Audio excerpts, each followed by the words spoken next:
السلام علیکم۔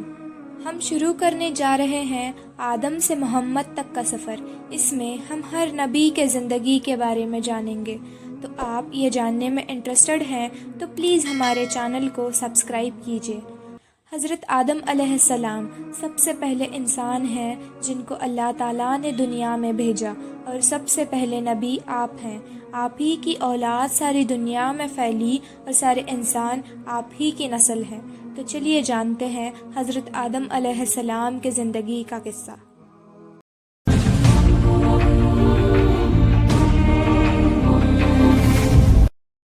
اللہ تعالیٰ نے جب دنیا کو آباد کرنے کا ارادہ کیا تو اس نے فرشتوں سے کہا، میں دنیا میں اپنا ایک خلیفہ بنانا چاہتا ہوں۔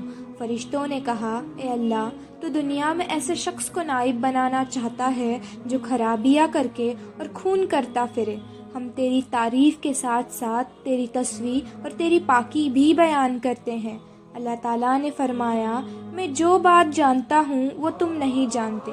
اللہ تعالیٰ نے آدم علیہ السلام کو اپنے ہاتھوں سے بنایا اور ان کو سبھی چیزوں کے نام سکھا دیے، اور ان کو فرشتوں کے سامنے کھڑا کر دیا اور فرشتوں سے فرمایا، اگر تم سچے ہو تو مجھے ان کے نام بتاؤ۔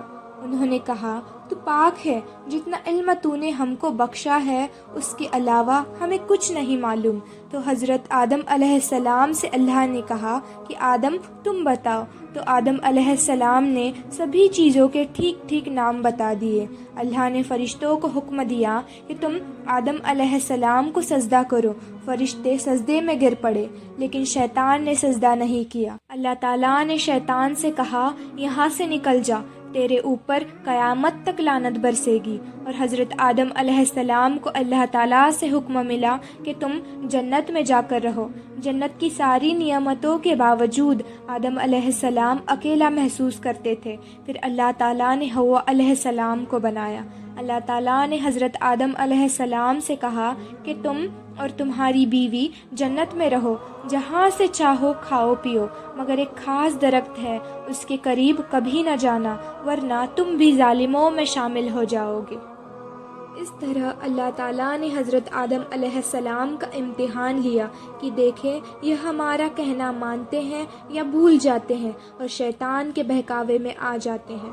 شیطان جو پہلے ہی حضرت آدم علیہ السلام سے ناراض تھا کہ ان کی وجہ سے وہ اللہ تعالیٰ کے دربار سے نکلا، اور اللہ تعالیٰ کی لعنت اس پر ہوئی، اور اس نے قسم کھائی تھی کہ میں حضرت آدم اور اس کی اولاد کو قیامت تک بہکاتا رہوں گا کہ اللہ تعالیٰ کا وہ کہنا نہ مانے اور خوب برائیاں پھیلائے۔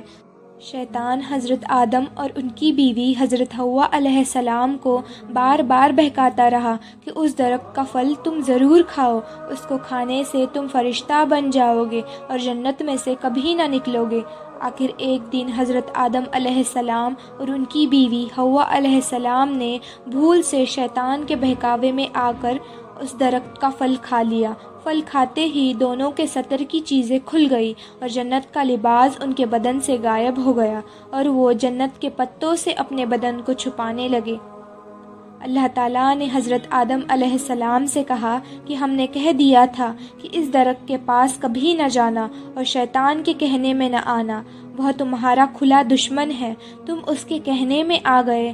اللہ تعالیٰ نے حضرت آدم علیہ السلام کو حکم دیا، اب تم اور حوا جنت سے چلے جاؤ اور دنیا میں جا کر رہو۔ حضرت آدم علیہ السلام کو جنت سے نکلنے کا اور شیطان کے بہکاوے میں آنے کا بہت رنج ہوا، اور بہت عرصے تک اللہ تعالیٰ سے وہ معافی مانگتے رہے اور روتے رہے کہ اللہ تعالیٰ مجھے معاف کر دے۔ آخر اللہ تعالیٰ کو رحم آیا اور حضرت آدم علیہ السلام کو یہ دعا سکھائی کہ اے ہمارے رب، ہم نے اپنے اوپر ظلم کیا اور تو ہم پر رحم نہیں کرے گا تو ہم بڑا نقصان اٹھانے والوں میں سے ہو جائیں گے۔ تو حضرت آدم علیہ السلام نے یہ دعا بہت گڑ گڑا کر مانگی، اور اللہ تعالیٰ تو بہت رحم کرنے والے ہیں۔ جب کوئی بندہ گناہ کر لیتا ہے اور سچے دل سے توبہ کرتا ہے تو اللہ تعالیٰ اس کو ضرور معاف کر دیتے ہیں۔